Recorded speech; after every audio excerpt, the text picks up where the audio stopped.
Welcome to Watchtower History.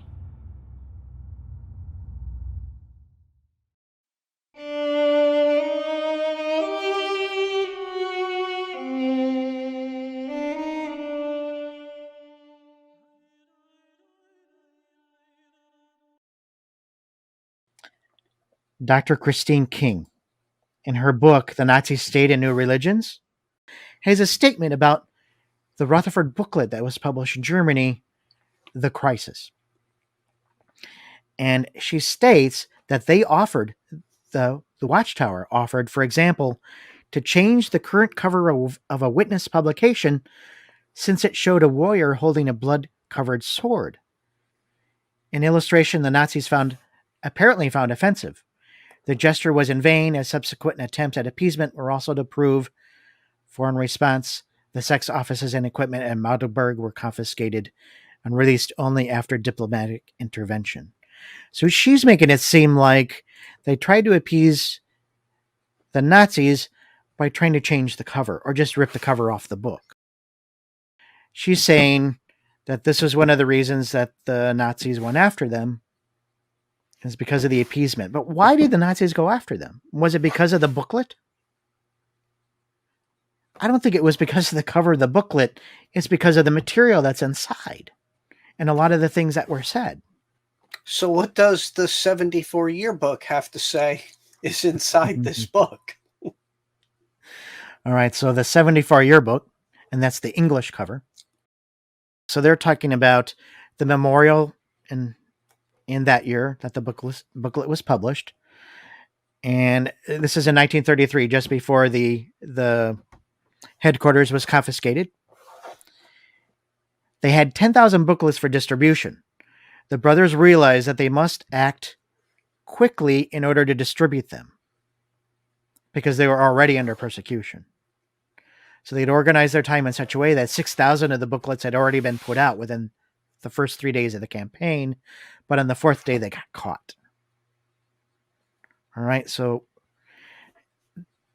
this booklet led to a ban in Bavaria of the witnesses because of the campaign that they were doing. Which, based on the year, wasn't that already the law? It's remember, they have different states. Yeah, preluding to it. Yeah, and remember, they have different states in Germany, so they have to ban them in each one of the states. And every time they put out a new law, Watchtower would go and do something just to aggravate the situation, and they would just get banned further.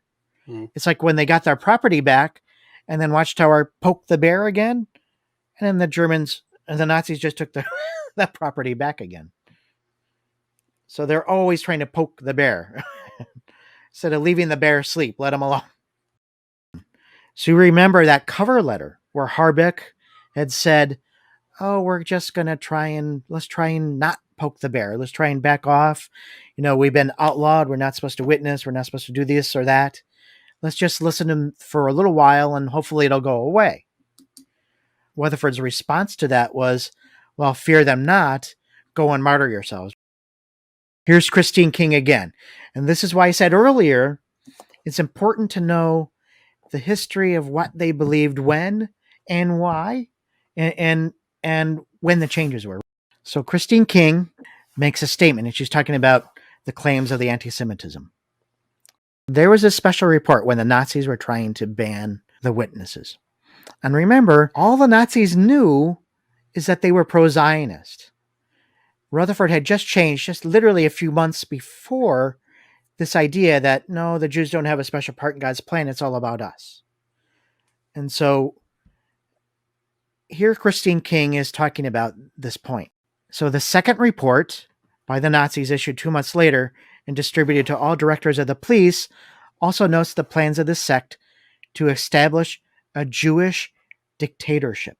Remember, that's the accusation the Nazis are making, not only against the Jews, but against the Bible students as well. And once again, primary evidence, not secondary, primary evidence. And so it concentrates more on the practical danger members represented to the German state and their refusal to take part in military service. In their distribution of subversive literature, they are seen to be dangerous and their children were still being indoctrinated into their views. The sect was a hiding ground for subversives, which is an old, unsubstantiated charge. And since short sentences only produce martyrs, harsher measures were recommended. And so Christine King's response here is the witnesses saw a special role for the Jewish nation as the once chosen people. They believed this role would be fulfilled in the New Age. There's little, however, outside of this teaching to link the witnesses with the world Zionist conspiracy feared by the Nazis. There were cases of individual witnesses helping Jews, but there are also cases of witnesses condemning Jews as the murderers of Christ. Overall, apart from its use of the Old Testament, shared by major churches and other major sects, the witnesses cannot be especially linked with the Jews. And she's correct in her surmise. She's correct there, but she's also not correct, right? Are you talking about the first sentence? Yeah. Yeah. Right? So she's kind of mixing these things up and saying, well, that'll be fulfilled. They believe this role will be fulfilled in the New Age. Well, unless she was talking about the previous thought where everything would flow through to the Jews from Zion to Jerusalem through the Jews and mankind, unless she's referring to that and not the current post where Rutherford changed it in between that short period of time. Because that could be a correct statement if she's referring to that 3 months before Hitler got it and afterward. So depending on which date, month period she's referring, yeah, right. She could be right. So think of the timing. What did Hitler know? So he's going after them because he thought they were part of a Jewish conspiracy. She's saying, no. They were changing their view. That's a view they once held, but it's a view they no longer held. That was literally only months. How would they have known that had changed just months previously? That's what I was talking about. Yeah. So I think the timing is the issue here that I have with her statement. And in her defense, that's what I'm saying. I don't think she. Yeah, I don't think she knows. Yeah, she knows which period. Just like, and you can't hold that against her. Jehovah's Witnesses today don't know what that statement could mean and when during that specific time in 33. Yeah. And so now she has another statement. So the government was well aware that the witnesses were claiming that the end was in sight for the Third Reich.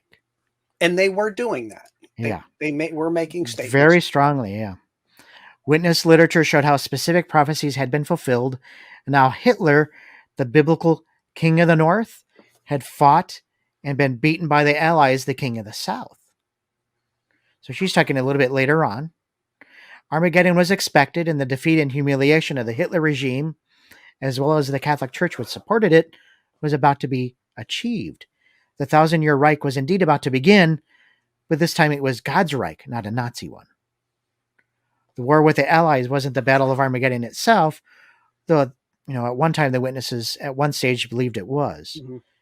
So she's mixing so many things here together in one paragraph, it's hard to follow what she's saying. But she's at least correct in saying how the Nazis really would have reacted to that. Yeah. I mean, that's you're the point. Yeah. I mean, you're I mean, you print stuff like that and start passing it out to the Nazi to the German public when they're actually believing they're going to start a Third Reich and a new order there. And you're saying, nope, that's not going to happen, everybody. This is how it's going to happen. They're again, poking the bear. Now, compare what she's saying here. Remember this letter to Hitler from Rutherford. What's Rutherford saying compared to what she's saying here? How does that match?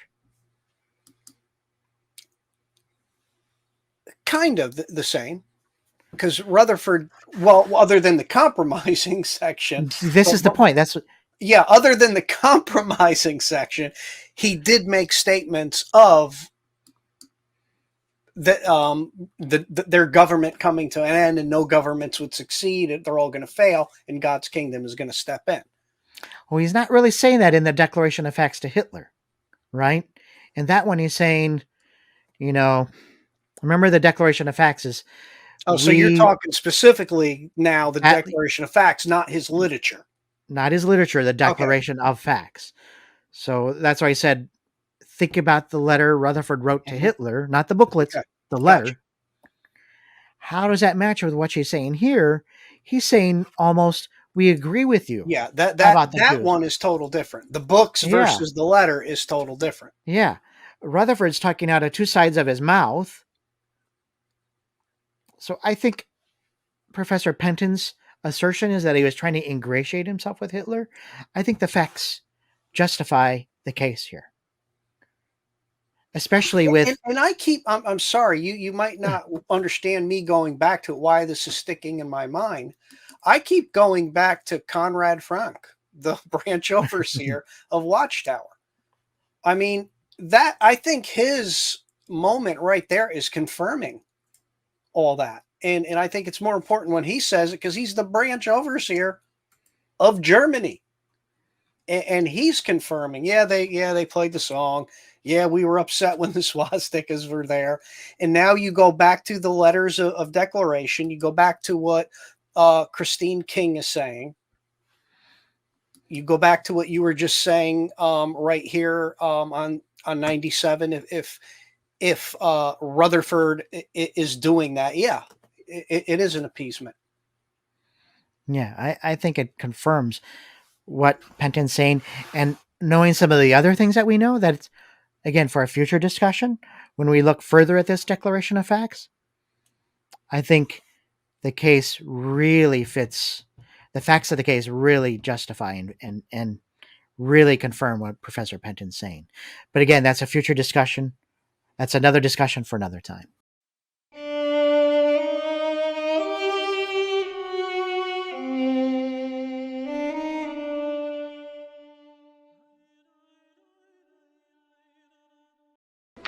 The Nazis, obsessed with breaking the witnesses' stubborn commitment, stepped up the psychological assault and made them an extraordinary offer. Each witness could buy his freedom for a price, his signature and his faith.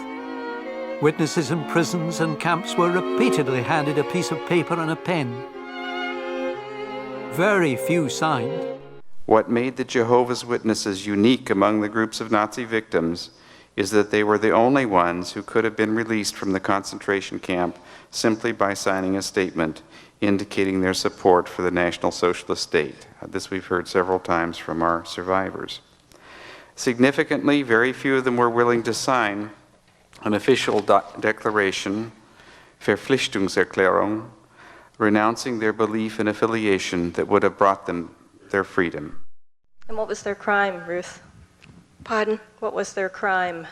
Their crime was to be Jehovah's Witnesses and stand by their conviction, because all they needed to do was sign this little form that would say they would have nothing to do with Jehovah's Witnesses and they would have been free people. Jehovah's Witnesses were different. They were arrested because they chose to have a particular faith and to stay with that faith, first of all. And secondly, I believe uniquely of any group, they had a fairly easy way to get out. There was a document called a declaration. And if you, as a Jehovah's Witness in a camp or in a prison, were willing to sign this, it was a very simple statement which said you renounced your faith and you would not practice it anymore, you could be released. And when you think about it, outside were your family, your friends, your life, and your own life. The risk of death was very high. Very, very few witnesses signed that piece of paper. The expectation from the Nazis was that everybody would just get out, and even would get out and still practice their faith.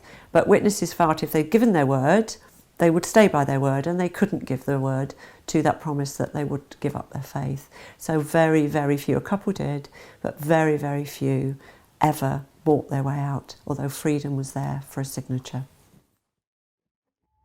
Because their Christian beliefs and behaviour did not fall within the strict definition of enemies of National Socialism, the Jehovah's Witnesses were considered voluntary inmates of the concentration camps. From time to time, the Gestapo would offer witnesses the opportunity to sign a declaration disavowing their faith. If they signed, individuals were released from the concentration camp. Und dann kam der Tag, wo der Oberste des Lagers, One day, Sturmbahnführer Hopper, the commander of the camp, summoned us again. Every few months, the Bible students, the Jehovah's Witnesses, were offered the chance to sign the statement if they wanted to. The men would be called. No one would sign. Then the women were called forward. On this particular day, Rosa Alfermann was in line behind me. Dann wurden die Frauen vorgeladen. I'd known Rosa for a long time. We were quite close. And she said to me, "Helmi, I can't take it anymore.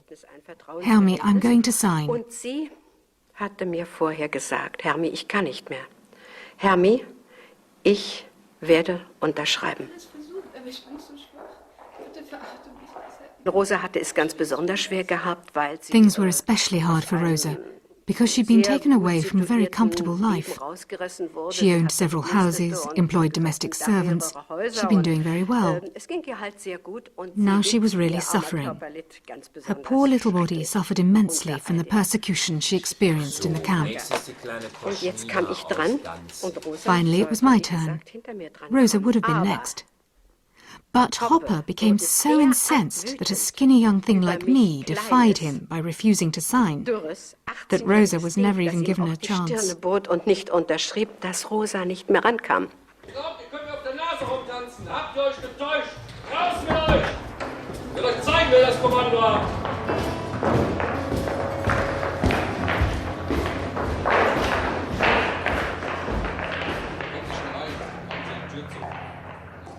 Rosa felt relieved and happy that such a difficult decision was unexpectedly lifted from her shoulders. That was the only group in concentration camps who had a choice, namely to sign a document to renounce their faith in God and Jesus and the Bible and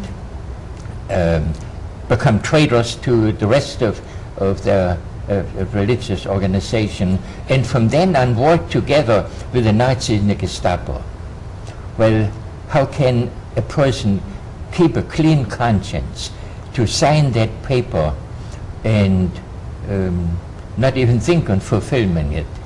So it was a matter of conscience, and it was also a matter of honesty.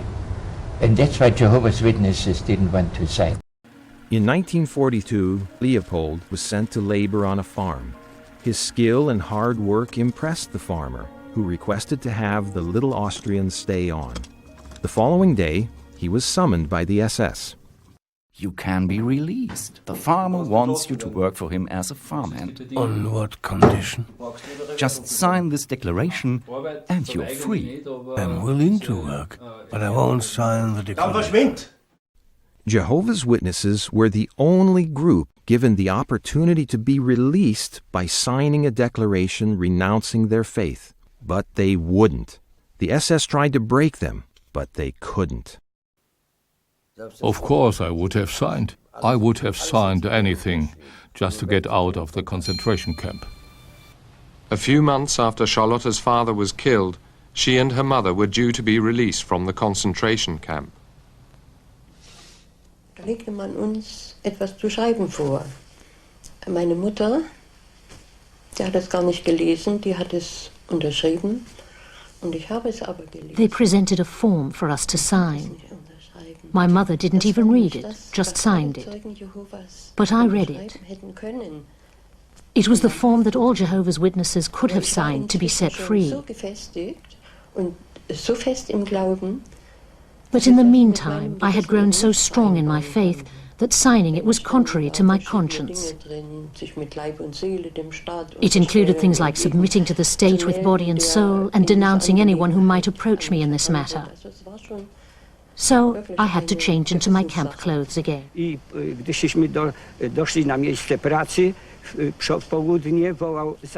When we got to the workplace, the SS man in charge called me into his office. He made me an offer, but only under one condition.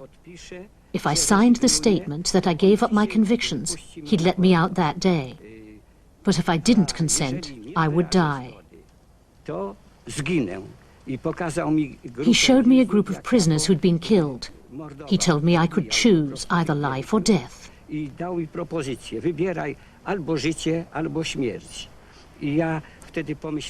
I remember Jeremiah's resistance, because he found himself in the same situation. I said a quick prayer and then replied with Jeremiah's words. If the Lord Jehovah lets me die, I'll die. But if he lets me survive, then I will see the downfall of Germany and your party.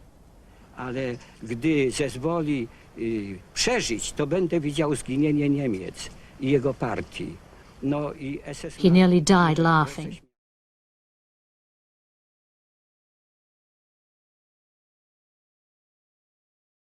So the declaration, this is not the declaration of facts. Don't confuse that one. This is a declaration they could sign to get out. And so we already looked at some of these statements where some of the fellow prisoners in the camps had thought that if they converted to Jehovah's Witnesses, that they would be allowed to sign this declaration to get out. Jolene Chu wrote a treatise here, From Marginalization to Martyrdom, and has his book, and a couple of her footnotes here have some details. Few other Nazi victims were offered such an escape option. One such individual was Protestant minister Paul Schneider in Buchenwald, who was offered a similar document certifying his agreement to Nazi restrictions on his church activities. All right, and so here's another Protestant minister who disagreed with what the Nazis were doing, and they imprisoned him for it. Again, not only Jehovah's Witnesses stood firm against Hitler. And he would not sign a declaration, is what I'm gathering out of this. That sounds like it, yeah. They were offered it, or didn't sign it. According to historian Detlef Garbe, no more than a few dozen witness prisoners were released from concentration camps after signing the document. So there were some, again, who signed it. Survivor accounts indicate that a few of those who had signed the document did so in order to gain their freedom with intention of resuming their religious activity anyway. Like we said, they were probably following you and making sure you weren't going back to that anyway. Other episodes in connection with this declaration illustrate the Nazi intention to wield it as part of their psychological arsenal. One survivor relates how his witness father returned home by the SS after 8 years in camp, handcuffed to the bed and left to be with the families for a few days. He was then presented with a document which he refused to sign and was then returned to the camp. The man survived liberation only to be rearrested by the Stasi and sent to an East German prison where he died. So I hadn't heard of stories like that before. That was an interesting one. Like you said earlier, the other article, psychological. They wanted your torture. family, bring you. Psychological torture. And here's a statement here from Crusade Against Christianity again. And Crusade Against Christianity says, they forced me to sign a document written by the police, which I pledged myself to not talk to my peers of the scripture nor the kingdom of God for fear of being arrested. And Dachau named me. So here's somebody who said, yeah, I signed it, but I was forced to sign it.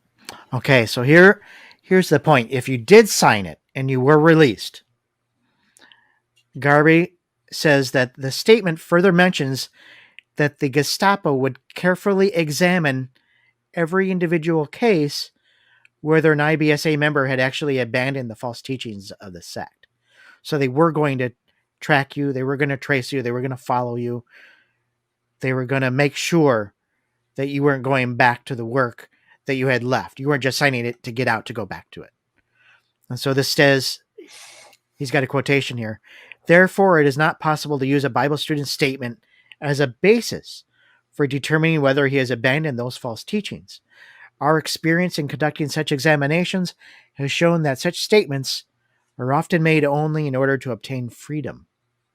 They weren't dumb, they figured it out. Now, And several in perspective too of things, a lot of that pertains to allowing older ones past military age of this. Because remember, they're not the young men when you're ready to fight. They're not gonna show an example of, oh, here's what you can be a conscientious exemptor and live in the village. Mm-hmm. So a lot of this that's pertaining to where they're going to invest the time to let you go and then invest resources to follow you are not for military on a large scale, not for military aged young men. If you think about that. Yeah.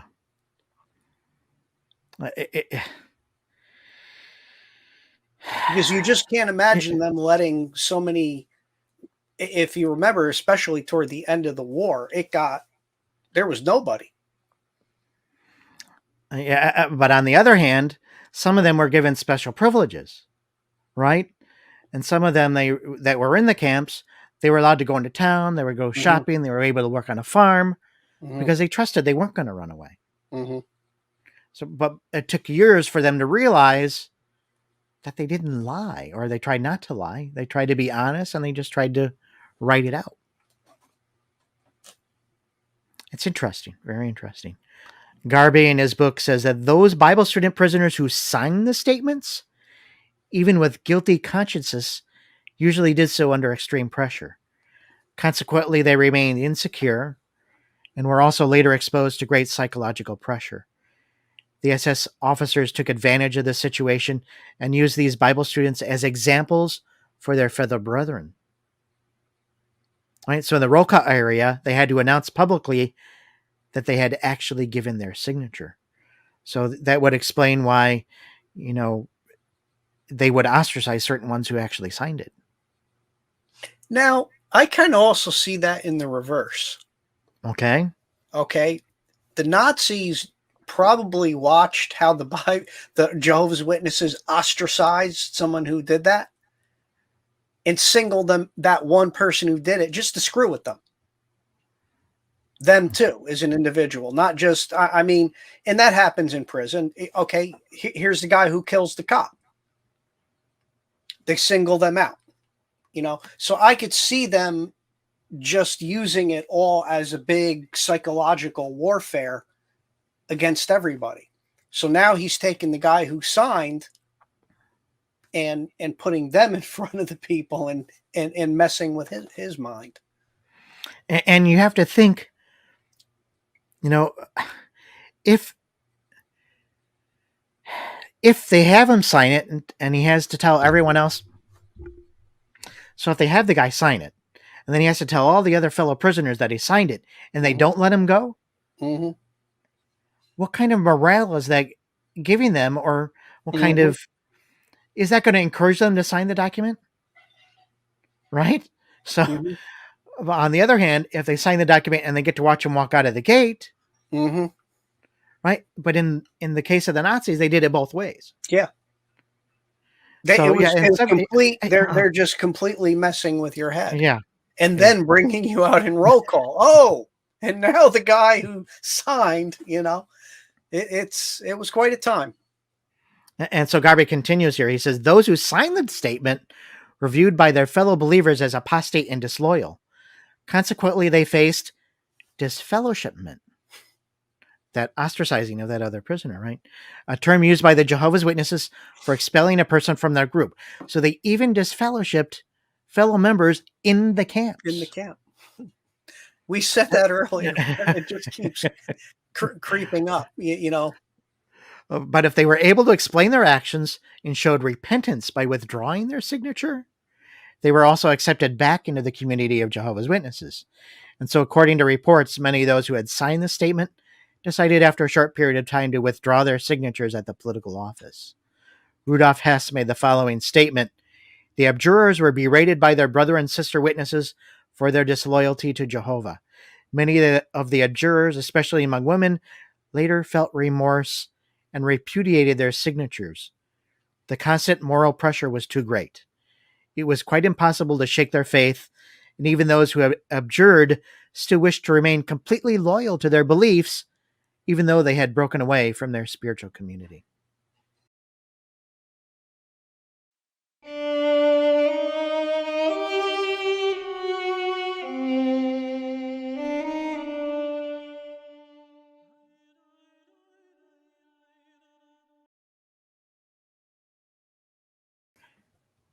There were disagreements among the JWs about what they could or they couldn't do in the camps. So some agreed they could do some things, and some said, no, you shouldn't do that. All right, so finally the SS had no choice but to accept the refusal of Jehovah's Witnesses to work in armament production. They assigned these prisoners to other labor details, generally to the craftsman labor details in the concentration camp workshops. While the Bible student prisoners generally agreed that a Bible prohibited a Christian from producing weapons and ammunition, the question of where to draw the line in their refusal of war-related services caused a serious controversy among them. From those among them who were more moderate in their viewpoints, considered only the immediate production of war equipment designed for killing as work supporting the war. For the more radical ones, such work also included other activities that had to be refused for religious reasons. Such a conflict arose, for instance, when the Bible student learned that the skiing boards that were produced in one of the workshops in Buchenwald were to be sent to the soldiers of the divisions that were stranded in the Russian winter.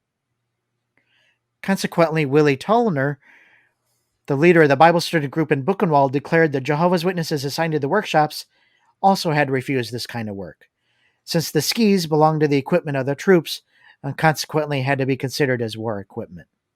Now, was it for the soldiers' recreation or transportation? Obviously not transportation.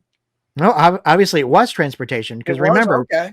Yeah, this was actually transportation, because remember when the Nazis tried to invade Russia in the middle of winter? It didn't turn out too well for them. Yeah, but they weren't going to ski their way back home. That's what I'm saying. It's not. Remember, they're marching in, right? And so they're going to have to ski their way either in or out. That's the point of what they thought they were going to use. Okay, this is the first I've ever heard of this. Yeah. I've never heard of this one. So there's actually video clips you'll see of that out there. My first thought was, okay, the recreate, they're stuck in the winter, they're not going there. It said stranded. It said they're stranded. So if they're stranded, how are they going to get the skis to them? I'm thinking recreation. Am I wrong?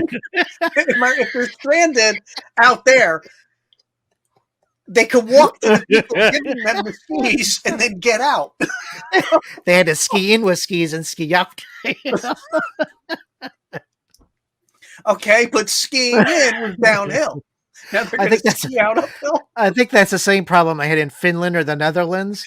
They went there in the middle of winter, and those guys know how to ski. Yep. And so they would ski in, take down the Nazis, and ski out. Yep. Okay. I definitely learned something new on this one. Jehovah's can't make skis in World War II. Okay. It says the majority of Jehovah's Witnesses willingly accepted this decision. However, a small group from among them didn't agree with that viewpoint.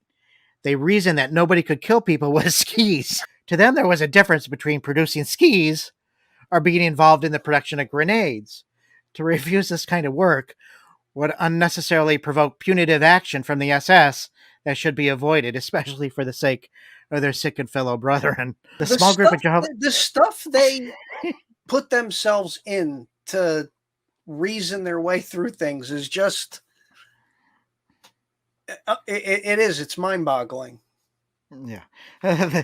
So the small group of Jehovah's Witnesses who supported this viewpoint accepted the work of producing skis. But when the group of Jehovah's Witnesses who had adopted the minority viewpoint refused to stop working in this workshop, they were immediately expelled from the Buchenwald Bible student group based on their unbiblical attitude. Another reason for the severe response might have been that the behavior of this minority indicated that they no longer submitted to the leadership of Brother Tolner, which was required according to theocratic rule. Again, yeah. So the question is, to ski or not to ski?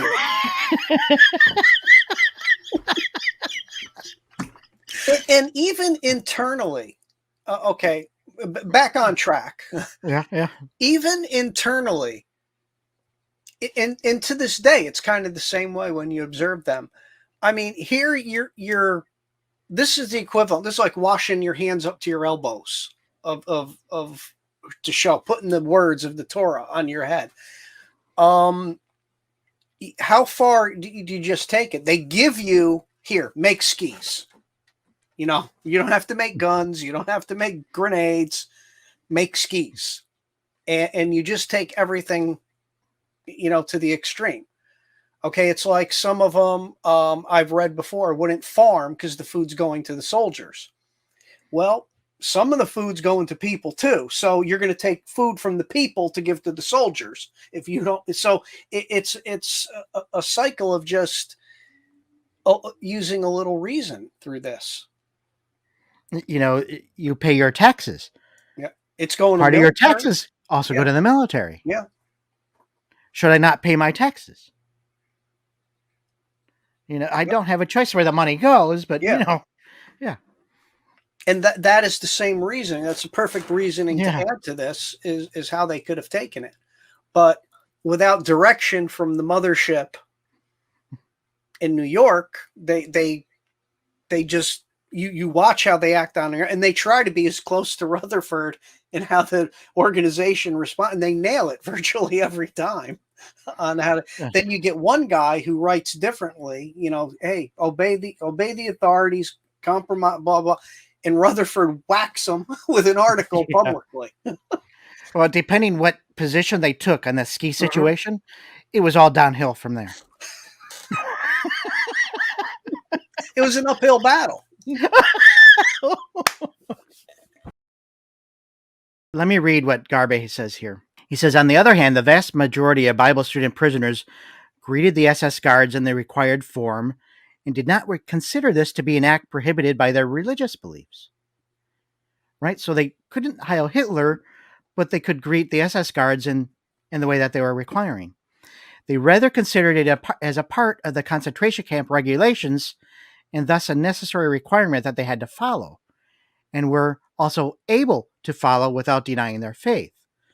In general, Jehovah's Witnesses also profited from the fact that, contrary to previous conditions in the concentration camps, the SS had accepted the view that concentration camp prisoners were notorious enemies of the people and therefore should not have the right to give the Hitler salute. And so these prisoners in protective detention were even prohibited from performing the salutation, prohibited from saying Heil Hitler. Which worked out for them, yeah.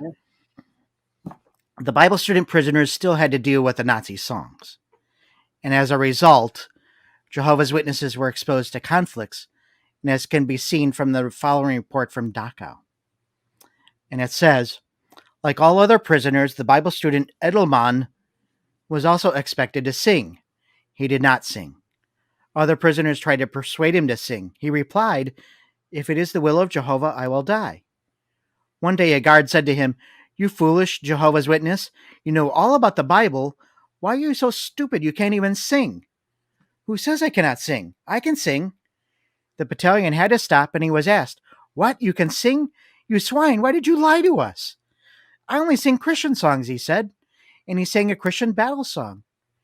The battalion continued marching. Eidelman had to sing alone. We had our peace, and the SS officers roared with laughter.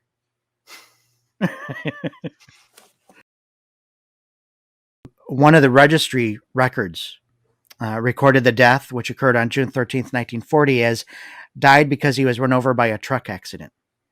This prisoner had arrived in this camp only 9 days earlier on a June 4th transport. The SS refused to assign him to a labor detail with other believers. Therefore, According to the report by a fellow prisoner, he threw himself in despair before a truck. There was another case of suicide at the same camp. He reports of a Bible student who ran into a barbed wire fence on Easter Sunday of 1941. There were several cases of Bible students committing suicide because they were not able to deal with the severe difficulties of concentration camp imprisonment and the distress caused by conflict between the requirements of their faith and the threats of the Nazis. Now, I have 2 comments for this. First, it would be curious to have a Jehovah's Witness here right now and say, okay, look at the extreme conditions this person was in. They couldn't cope. They lost it. They killed themselves. Will they be resurrected? And what does the Jehovah's Witness believe? No.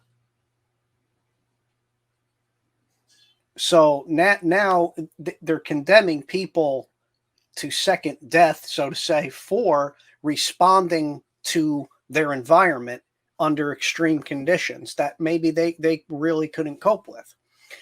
And the second thing I'd like to point out is stop and think about this. All they had to do was just sign the paper. That's all rather than kill yourself. So they knew the outcome. If you kill yourself, you're not going to be resurrected. So therefore, why didn't you just sign the paper? What that shows is, and even to this day, and I see it, there's such a psychological draw of something in their heads toward pleasing the mother organization, the fellow witnesses. They would rather kill themselves and set themselves in second death rather than fail. So is that a loving provision? Is that when your brethren are killing themselves rather than face you with disfellowshipping for failing? I mean, it's another notch in the thing. I mean, what would you tell your son? Son, sign the paper. We'll worry about it later. Don't worry about it. You don't see that there. That's a sad thing. It really is. So Garby says, to the contrary, the suicide rate amongst JWs was rather comparatively low, but there were those who had done it. And I can understand it would be grueling psychologically, physically. Some probably thought they had no choice. Very, very sad. Very sad.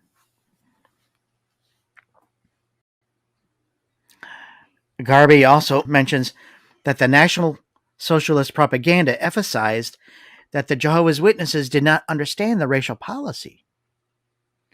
The Weimar Special Court complained they are not interested in the welfare of the German nation.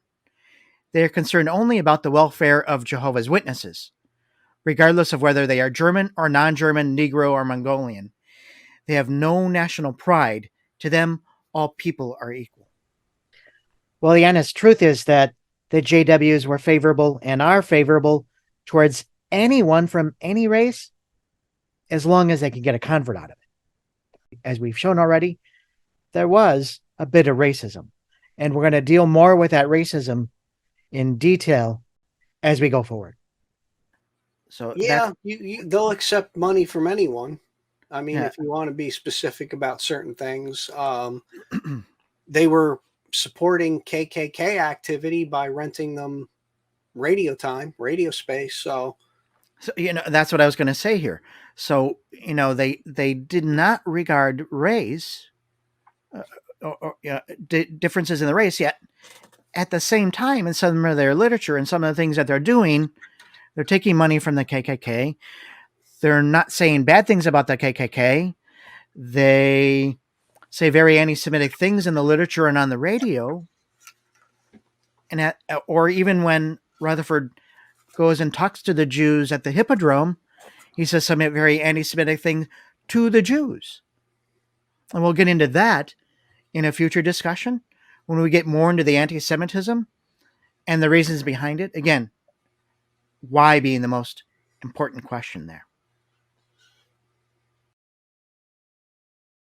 Jim Penton, in his book, Jehovah's Witnesses in the Third Reich, has an Appendix F. And he has 2 letters written by a Watchtower solicitor to Hitler and to Government Councilor de Lange, respectively, as well as a statement trying to blame the banning of Jehovah's Witnesses on Ewald Worcester of the Bible student Friends of Truth. And so this demonstrates the fears of the German Watchtower leaders at Magdeburg in January 1933 and their willingness to scapegoat others.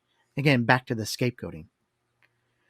Dullinger's open attack on Worcester in his letter to Lange seems quite inexcusable, as does his false claim that Jehovah's Witnesses had not opposed the Nazis up until that time. How Dullinger could have written what he did with a straight face is difficult to understand. He must have known that the Worcester incident was not the real reason why the Nazis had banned the witnesses, and he must also have been aware of Rutherford's open attack on Hitler and the German authorities in the fall of 1934. Interestingly, Dullinger's actions seem quite reminiscent of Rutherford's behavior in the United States in 1918, when the latter was facing possible imprisonment for violating the American Espionage Act.